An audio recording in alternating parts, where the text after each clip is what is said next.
Not the polished version you hear in the Galactic Council briefings. Not the diplomatic summary that gets sanitized by 11 translators before it reaches your ears. No. I want to tell you the version I lived through, personally, in a building that smelled like something between iron and ambition, on a planet called Earth, in a country they call the United States, in a state they call Texas, which, now that I think about it, should have been warning enough. My name is Vreth. I am what my species, the Kethal, would call a mid-ranking diplomatic liaison officer. Which is a fancy way of saying I was the one who got sent to places other diplomats considered inconvenient. I have negotiated trade routes through asteroid belts. I have sat across the table from species that communicated entirely through scent. I have once, regrettably, attended a 6-hour banquet hosted by the Gorlun, who expressed hospitality by throwing food at guests. None of that prepared me for Mara Voss. The year was 2189, and the Galactic Alliance had recently expanded its membership roles to include 7 new species, the Kethal among them.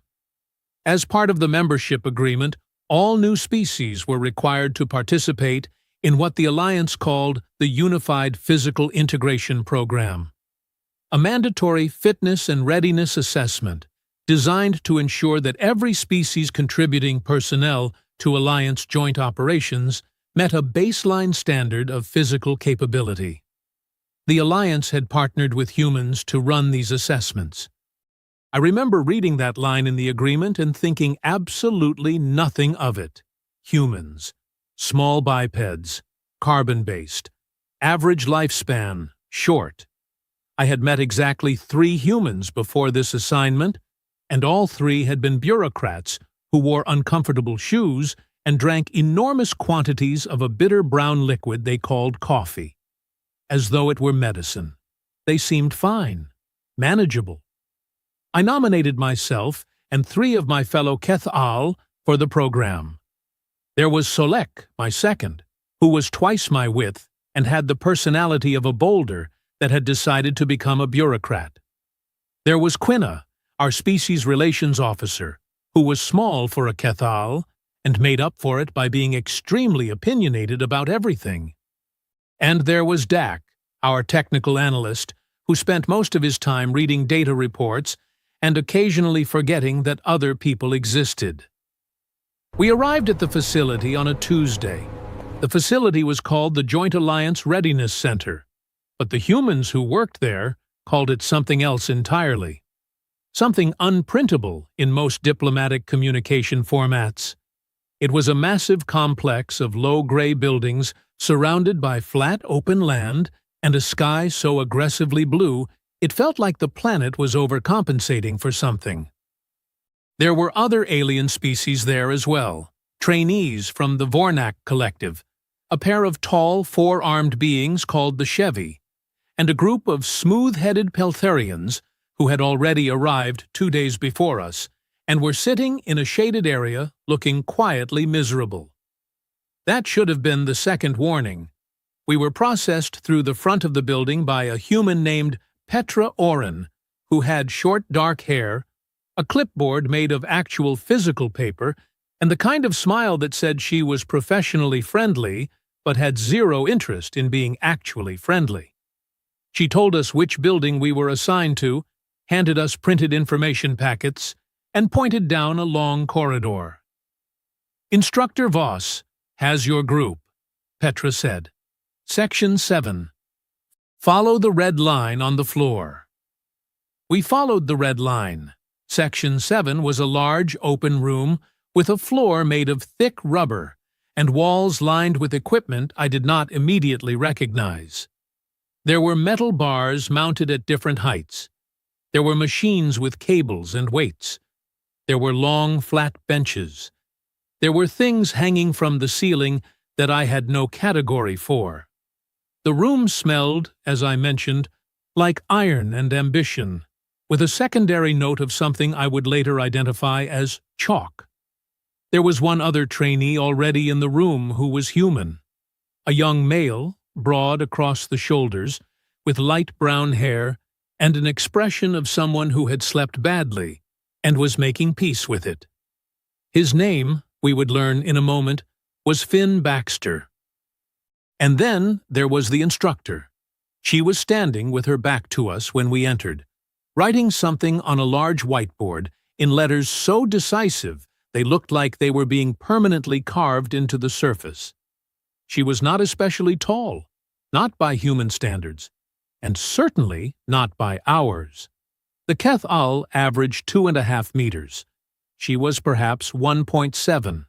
She had dark red hair pulled back tightly, forearms that even in a long-sleeved fitted shirt looked like they belonged to someone who had a personal disagreement with physics, and the posture of a structure that had decided it was load-bearing and would not be talked out of it. She turned around. "Right," she said.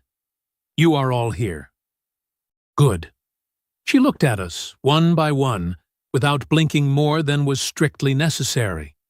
I noticed that her eyes were a pale gray-green color, the kind of color that bodies of water turn right before something bad happens in them. She had a name tag on her shirt. It read, Voss, M. My name is Mara Voss. I am your primary instructor for the next 8 weeks. During that time, I am going to assess your physical capability. Push that capability further than you currently believe it can go. And at the end of it, certify that you are either ready for Alliance joint operations or that you are not. She paused. I prefer the first outcome. I work toward the first outcome. But I do not manufacture it.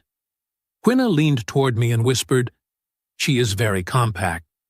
I whispered back, "Do not say that to her face." "Why?" "I do not know exactly," I said, "but I am confident the answer is no." Mara Voss moved to the center of the room. She had a tablet in one hand, and she set it down on one of the benches without looking at it, like she already knew what was on it, and had decided the information was secondary to whatever she was about to see in person. "Today is assessment day," she said. "No pressure, no judgment. I just need to know where you are starting from, so I know how to build the program." She gestured at the racks of weighted bars arranged along one wall. "We are going to begin with a strength lift. Barbells. Standard form. You pick up the bar from the floor, stand up straight, put it down. That is a deadlift. The point today is not how much you lift. The point is to see your form, your effort, and your baseline." She looked at all of us. "Lift what you can." And then she stepped back, crossed her arms, and waited. Now, I want to be very precise about what happened next, because I have spent a significant amount of time thinking about it since. When Mara Voss said, "Lift what you can," the Kethal brain heard that instruction through a filter of Kethal cultural logic. In our culture, physical exertion is considered a private matter. You do not strain publicly. Showing maximum effort in front of others is considered immodest, even slightly embarrassing. It suggests you are being pushed past your carefully maintained equilibrium. When a Kethal says, "Do what you can," it means do a comfortable, appropriate, socially measured amount. So, Solik stepped up to the bar, selected a modest weight, lifted it smoothly to standing, and set it back down. Controlled. Effortless. Dignified. Quina did the same. Dak nearly dropped his on the way up because he was still thinking about something on his data pad, but recovered and completed the lift. I stepped up and selected a weight that felt appropriately modest. I lifted it. It was extremely easy. I set it down. I stepped back. Done. Mara Voss wrote something on her tablet. Her face did not change. This, I would later understand, was a very bad sign. Then Finn Baxter stepped up. He had been watching all of this with the politely neutral expression of someone who was trying not to react to something. He rolled his shoulders once, cracked his knuckles with the casual violence unique to humans when they are warming up, and stepped up to the bar he had preloaded with considerably more weight than any of us had touched. He lifted it. I want to be precise here also. He did not just lift it. His body reorganized itself around the weight. His back went flat and wide.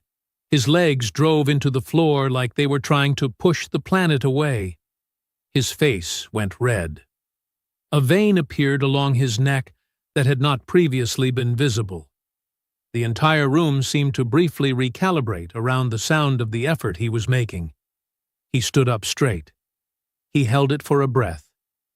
He set it down. He stepped back and exhaled like he had just survived something, which perhaps he had. There was a silence. "Good," said Mara Voss. She wrote something on her tablet. Still no expression. But I caught it. Just for a second. A tiny shift at the corner of her mouth. Not quite a smile. Something adjacent to one. The way a person looks when they already know the answer to a question and are waiting to see how long it takes everyone else to figure it out. I did not know what that meant yet. I thought I did. I thought she was pleased that one of her human trainees had performed well. I thought it was the kind of instructor satisfaction that comes from seeing someone you trained execute properly. I was wrong. She turned to face all of us together. "We will do 3 more exercises today," she said. "After that, I will review the data, build your individual programs, and we will begin proper training on Thursday." She looked at her tablet. "I will say this now, at the start, because I prefer honesty over comfort. Every species in this room has the potential to complete this program. I do not say that to be kind. I say it because I have reviewed your species' biological profiles, and I know what is possible. What you showed me just now, from most of you, is not it." Quina stiffened beside me. Solek made a low sound that in Kethal means something like, "I find this questionable but will not say so directly." I said nothing, because something in the way she delivered that last sentence made me feel like saying anything would be a mistake. Not dangerous. Just structurally a mistake. Like talking during a moment that was already speaking for itself. She moved on to the next exercise. And it was only later, much later, back in the sleeping quarters the facility had assigned to us, with Solek sitting on the edge of his reinforced bunk, and Quina pacing small circles and Doc reviewing the printed information packet with the intensity of someone who had found a discrepancy, that Quina said the thing we were all thinking. She said we were not lifting what we could, Quina said. She was watching us, and she knew. She said we were not showing what is possible, I corrected. Same thing, Quina said. Is it? I said. None of us had an answer for that. Dak looked up from the information packet. I have been reading the Alliance Physical Standards document, he said. The minimum acceptable deadlift weight for Alliance Joint Readiness Certification, he paused, is 3 times your body weight. We were all quiet for a moment. That is the minimum, Solek said. That is the minimum, Dak confirmed. I thought about the weight I had lifted today. I thought about how easy it had felt. I thought about how Mara Voss had looked at me when I stepped back from the bar, with that expression that was not quite anything identifiable, and I began to understand, in a slow and deeply uncomfortable way, that she had not been watching to see if we could do it. She had been watching to see if we knew that we could. And we had told her, with our careful, dignified, socially appropriate lifts, that we had absolutely no idea. I looked at the ceiling of my bunk room. Thursday, I said to no one in particular, is going to be interesting. Outside the window, the Texas sky had gone dark and full of stars. Somewhere in this facility, I was reasonably certain, Mara Voss was at a desk somewhere, looking at numbers on a screen, planning something. I had been in negotiations with species that breathed acid. I had attended a summit hosted inside a gas giant.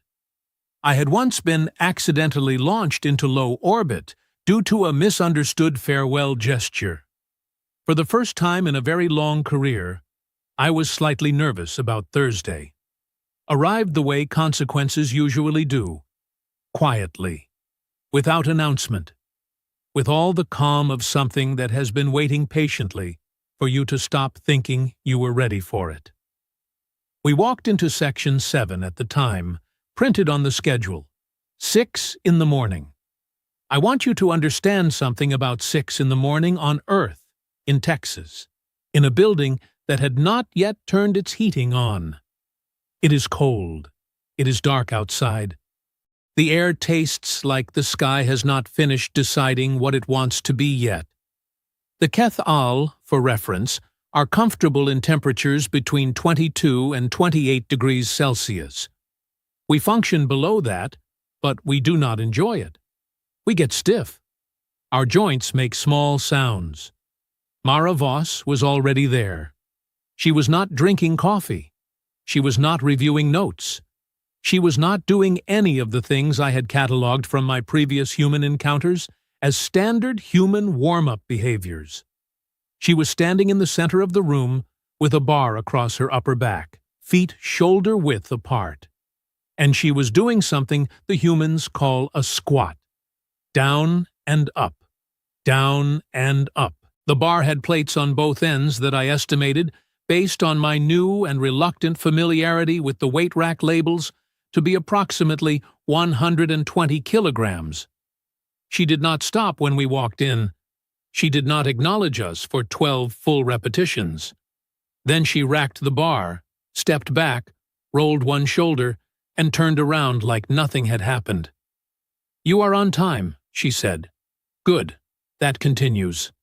Solek leaned close to me. "Did she just—" he began. "Yes," I said. "As a warm-up?" "Apparently." He made a sound that I believe was the Kethal equivalent of updating one's threat assessment. Mara picked up her tablet and walked along the length of us the way a builder walks along a structure they are about to make significantly more complicated. She stopped in front of each of us for exactly as long as it took her to read something, confirm something internally, and move on. She reached me and stopped. "Vreth," she said. It came out correctly, which surprised me. Most humans mispronounced the Kethal V-blend. She said it like she had practiced it, and then decided pronunciation was a matter of basic respect, not optional effort. "Yes, instructor," I said. "You are the senior member of your group." "I am." "Then I want you to understand something before we begin today. Because I will tell you once, and I will not repeat it in a softer form later." She had a way of delivering sentences where each word had appropriate and equal weight, like she had decided in advance that she would not lean on any one of them for extra persuasion. They were all just facts, standing in a row. The program I have built for your group is not easy. It was not designed to be easy. It was designed to find the gap between what you believe you are capable of and what you are actually capable of, and then close that gap by force, if necessary. A pause. Not physical force, but you will understand what I mean by Thursday afternoon. She moved to the center of the room. We begin. I will not account for every minute of that morning, because we would be here considerably longer than either of us has patience for. I will tell you the shape of it. It was not like anything I had trained for previously. In the Keith L. military conditioning program, exercise is systematic.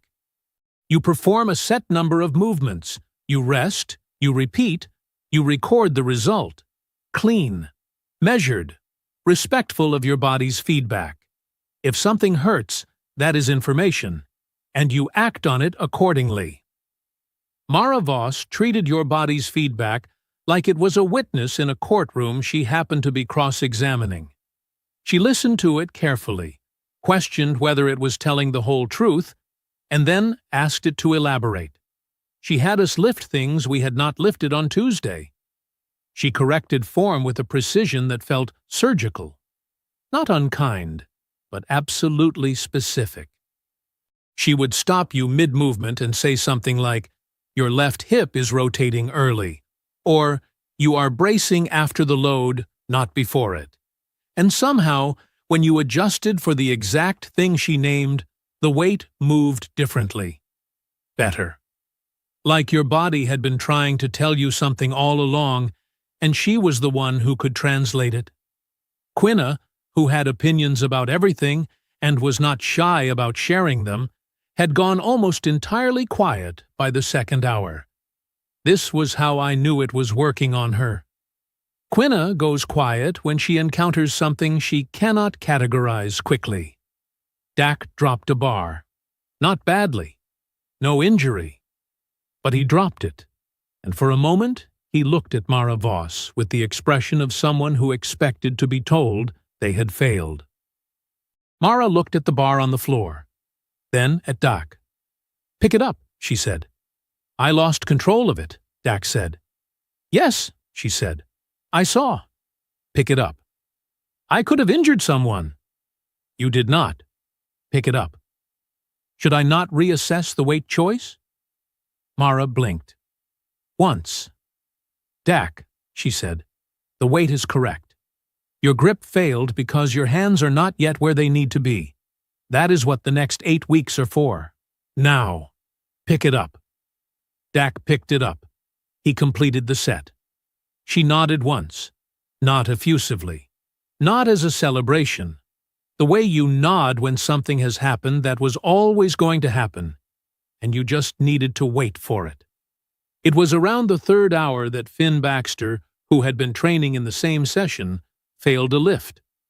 He attempted a weight above his Tuesday numbers, got it to knee height, and could not lock it out. He lowered it, controlled, back to the floor, stood up, and blew air out through his lips. "Too soon for that number," he said, more to himself than anyone. Mara walked over to him. "Not too soon," she said. "Grip width. You went narrow today. Same hand position as Tuesday, and it moves." Finn looked at his hands, adjusted them, lifted again. It moved. "There," Mara said, and moved on. This was, I will be honest with you, not what I expected from a human trainer working with alien species she had met 4 days ago. I expected patience, born of tolerance. I expected a kind of professional cheerfulness that acknowledges difference without engaging with it. I did not expect her to have studied our species' biomechanics closely enough to know where to look for a cathal's weak position in a loaded hip hinge. But she did. The morning session ended. We ate. We rested. Most of us spent that rest in a state I would describe as constructive collapse, where the body is technically horizontal, but the brain is still processing what just happened to it. The afternoon session was when everything changed. We were back in Section 7. The Chevy trainees had joined our session, which meant the room was now considerably more crowded and considerably more four-armed than before. One of the senior Alliance coordinators, a human man named Galt, had also come to observe. He stood near the door with a notepad, which in my experience means someone is being evaluated based on what they produce, not just what they do. Mara Voss was loading a barbell. She was loading it considerably. I watched her add plates to the bar with the focused efficiency of someone who has done this so many times, the math happens automatically. She did not consult a chart. She did not hesitate between plates. She added weight the way someone adds words to a sentence they have already composed completely in their head. When she stepped back from the bar, the number on the loaded bar was, by my estimation, close to 200 kilograms. The room had gone quiet.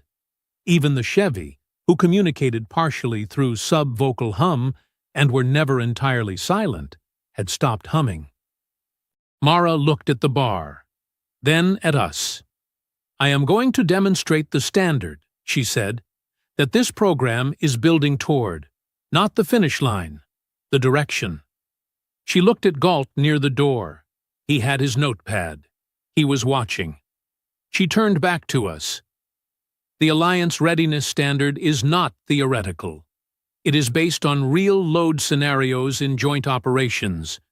You will be asked to move things, carry things, and hold things under pressure, alongside species that include humans. The bar here is not symbolic. It is practical." She stepped up to the loaded barbell. I watched her set her feet. I watched her reach down and take the bar in both hands with the kind of grip that communicates something beyond physical. There is a type of intention that a body carries before a significant effort. Athletes know it. Soldiers know it. It is the moment before the moment, where the decision has already been made, and the body is simply catching up to it. She breathed in. She lifted. 200 kilograms left the floor. I have seen things in my career, as I mentioned, that recalibrated my understanding of what was possible. This recalibrated it again, except this time the recalibration happened in real time while I was watching it, and there was nowhere to put the new information except directly into my understanding of humans. She stood fully upright, bar at the top of the lift, locked out at the hips. For a moment that was either 1 second or 4, I genuinely cannot tell you which. She simply held it. Her face was red. The vein in her neck was back. Every piece of her was engaged in the kind of full-system effort that most species reserve for life-threatening situations. Then she set it down. Controlled. No drama. The plates touched the rubber floor, and the sound rang through the room once, and then the room was very quiet again. She straightened up, rolled her shoulders back, reached for a chalk bag, and dusted her hands off. "That," she said, like she was concluding a sentence she had started 3 hours ago, "is a working number. Not a maximum. A working number." The silence in the room could have been bottled and sold as a product. Then Solek, and I will love him for this for the remainder of my career, said, in a voice that was mostly his regular voice, but with something underneath it that I recognized as genuine bewilderment, "What is your maximum?" Mara looked at him. "More," she said. That was it. That was the entire answer. One word, delivered without any visible interest in its own drama. Galt, near the door, wrote something on his notepad. I turned to Quina, because I needed someone to confirm that I had heard correctly, and that this was real, and not some elaborate orientation exercise. Quina was staring at the barbell. "Vreth," she said, very quietly. "Yes," I said. "On Tuesday," she said, when she told us to lift what we could. "Yes?" "And we lifted our polite amount." "We did." "And she watched us." "She did." "And she wrote things on her tablet." "She did." "She knew," Quina said. "She already knew." Before I could respond, Mara Voss walked over to our group.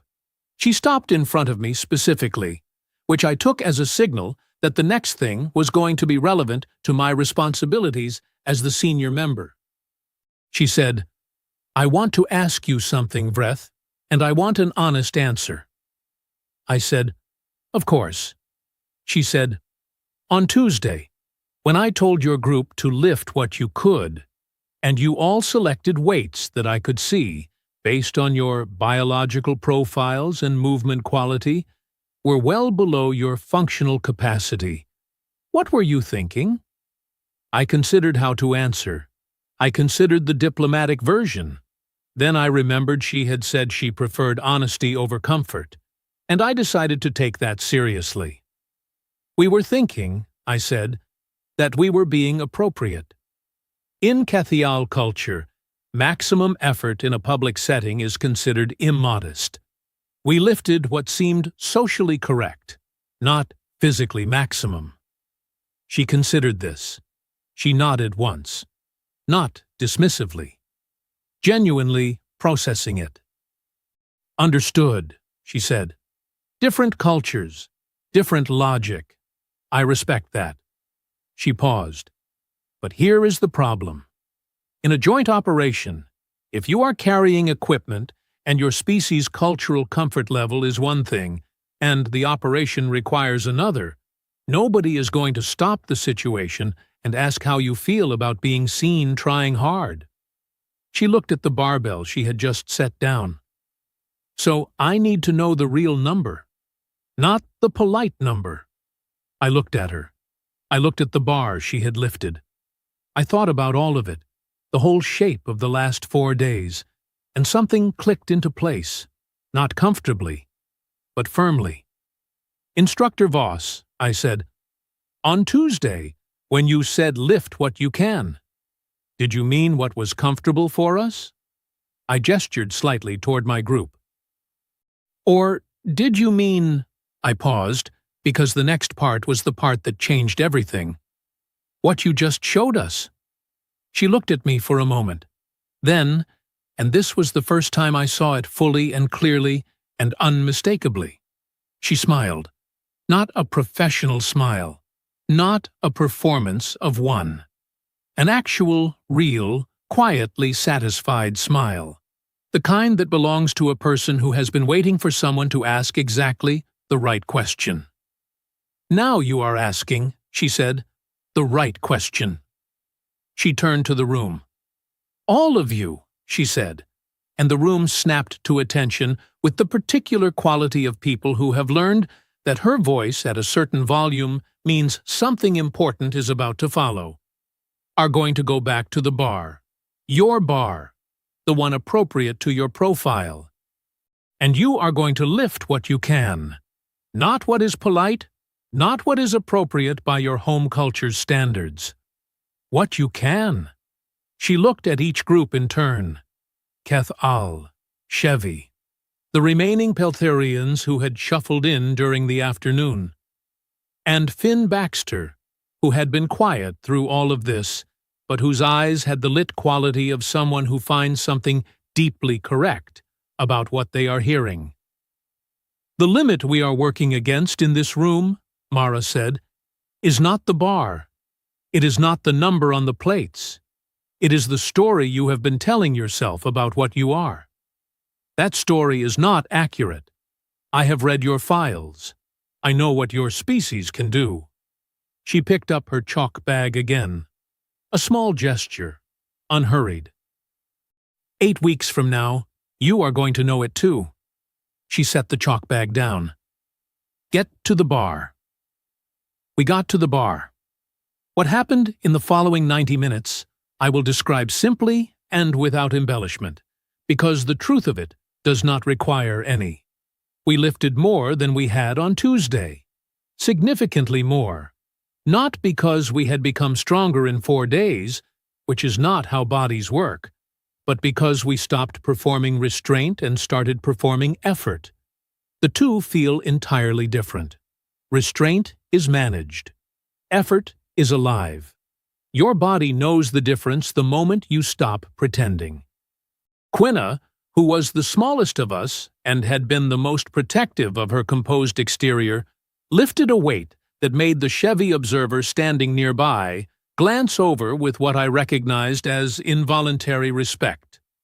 She set the bar down and stood up straight and did not say anything, but her expression was the expression of someone who has just discovered a room in their own house they did not know existed.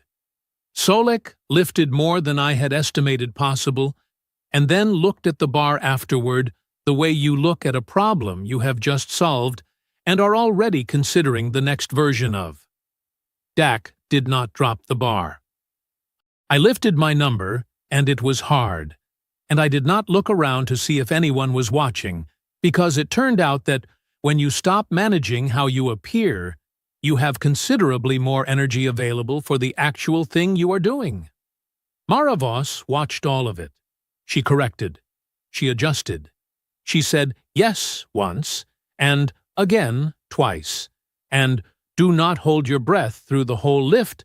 Breath, your brain needs the oxygen once, which was specific and accurate and slightly humbling. At the end, she stood in front of us. Better, she said, just better. Not great, not impressive, not the triumphant declaration of a training montage reaching its peak. Better. One quiet word that carried inside it the understanding that this was a direction, not a destination.